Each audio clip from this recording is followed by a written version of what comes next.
My favorite is a video game I recently did called Splosion Man, and I got to play Splosion Man. If you haven't seen it, check it out. I like to do the goofy voices and stuff, and he is just continuously making these odd noises. I mean, even when he's just running, he has to make a noise like an airplane or something. He's doing crazy stuff over and over again. And so it was a really fun part. And then after I did it, they really liked what I did with it, so they wrote some more stuff for me to do. So if you get a chance, check it out. That sounds like fun. It was fun. Explosion Man. Explosion Man! Does he explode things? Yeah. Oh, that's great then. Explode! Yeah, he propels himself by explosions. It's brilliant. And if he grabs like a human being or something and they explode, they turn into like cutlets. Yeah, it's awesome. And then he fights a giant meat monster at the end. Spoiler. Yeah, spoiler. What has been the most frustrating electronic mishap have you ever had? Entire life? Just in general. I remember this was the first time my band, we actually went to go record at the studio, and the studio recorded like No Doubt and Red Hot Chili Peppers, and so we thought, oh sweet. And we were getting hooked up like big time, you know, so the price was pretty good. And so we go in there and we lay down like, it's like 5 or 6 tracks or whatever. And so something happened, so they had like one of the speakers messed up, and so we're just sitting there just waiting for them, and he's trying to adjust the speaker, trying to fix it. And so a few hours go by, 2 or 3 hours, and he's like, yeah, we're not gonna be able to fix it. And then we're like, okay, but that was it for our time was up, so we're like, okay, all right. And so we left, and then they sent us a bill, and they charged us for the 2 or 3 hours that we were sitting there waiting for him to fix his speaker. That's crap. Yeah. And they didn't even mix our CD, the stuff that we had recorded. They had some lackey just like throw it all together and sent it to us, and we're like, are you kidding me? It was ridiculous. We totally got screwed.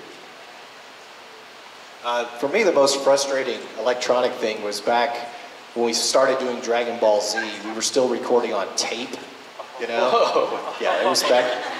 I think other people had already moved to digital, but it took a while for Funimation to go to digital. And we were recording on tape, so it meant that every time we recorded a line, we had to wait, like for it to rewind to do another take. And then start again. So it was a long process, but I had to do this blood-curdling scream that really hurt my voice, but it was awesome. It was when Krillin gets first killed by Frieza, right? So it was cool, and then we did it, and I got it done in one take. But the problem was that anytime that we did flashbacks, we had to re-record it because it was too hard for them to find the tape file that it was on. So they referred to that like 5 or 6 times. So each time I had to do a blood-curdling scream again, and Chris would be like, well, it wasn't as good as the first one, so we need to do it again. I'm like, oh my God! So yeah, I really got annoyed with that electronic thing, but now we're all digital, so it's easy. They just pull the file out. Yes? When Mace Hughes dies, did they just come up front to you like, oh, he's gonna die, you have to do this? What did you do when they told you that you have to do when Mace dies? Well, Mike McFarlane was directing that episode, and he knew it was such a pivotal episode. Generally, we don't get to see the scripts beforehand. We just get to see them when we go in to record. But he wanted me to have the script a week beforehand, and he gave me the original Japanese to watch too, so I could really get into the scene and everything. So we took our time with it. And that was one of the few occasions we got to do that. The other times I get to is when I get to direct a show that I'm in. Then I get to review it as well. But generally, it's cold reading, and you have to hope that the director knows the show because he's your lifeline. Any other questions? Well, thank you guys so much. Yes. This is for Sonny. Regarding Explosion Man, Yeah. I believe Chris Sabat is playing the star on The Adventures of Captain Smiley. Yeah, and I'm in that too. I'm Jackie Winklemeyer. Do you know I play the villain in it. Yeah. Do you know when that is going to be coming out? Because there's still no official. If I knew, I probably couldn't say, but I don't know. Yeah, we're not allowed to say stuff like that. Yeah. That's another one. The same people who did Splosion Man, Twisted Pixel. They're doing the Adventures of Captain Smiley.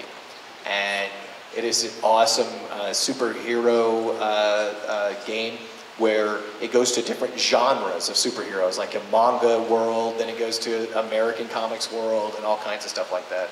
So it's really cool. And I played Dr. Winklemeyer in that one, which he's this evil mad scientist who's completely mad. I mean, he really doesn't even know what he's talking about half the time. Yeah. If they were to dub like Link's voice for Legend of Zelda, what do you think his voice would sound like? How old is he? He's like 17 to 18. 17 to 18. All I know is that Vic would probably play it. Yeah, probably. Hi, I'm in The Legend of Zelda. I'm Link. I'm Winky.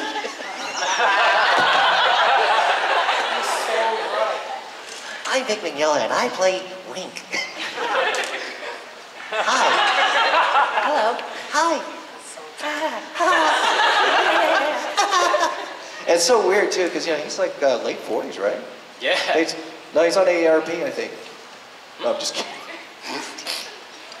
He's not on AARP. Yeah. Vic smacked my butt 4 times on stage in Hawaii.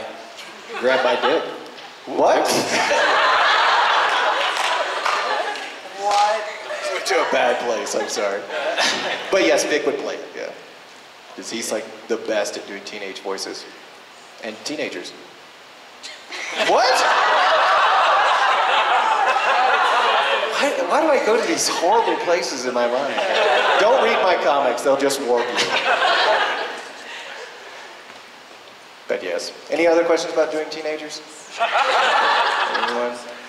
Anyone? No? No, okay. Yes, Wow. okay. Do you guys have a favorite character that's not like you have A favorite character that we have not done? In Anything? anime? Anime.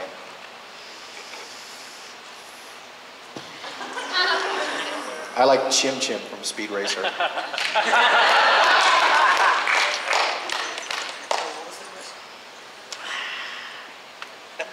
Who was also voiced by the woman who did Trixie, by the way.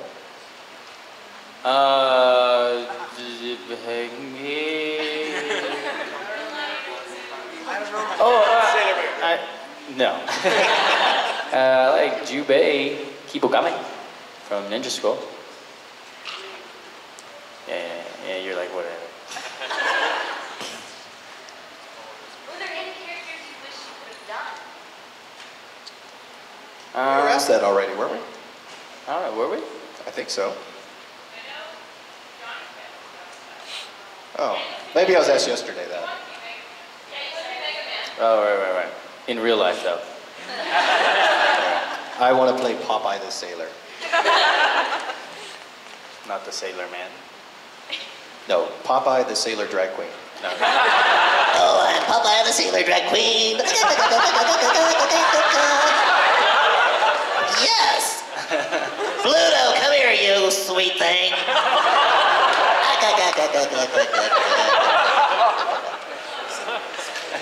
So yeah, that's what I want to play someday.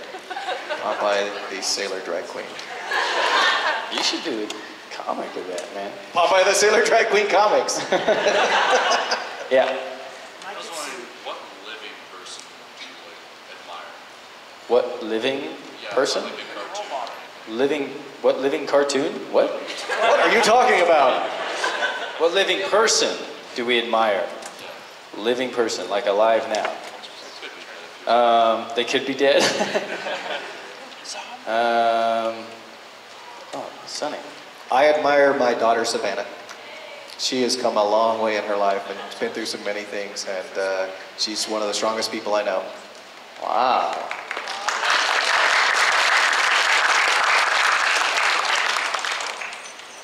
I gotta say something cool. Top that!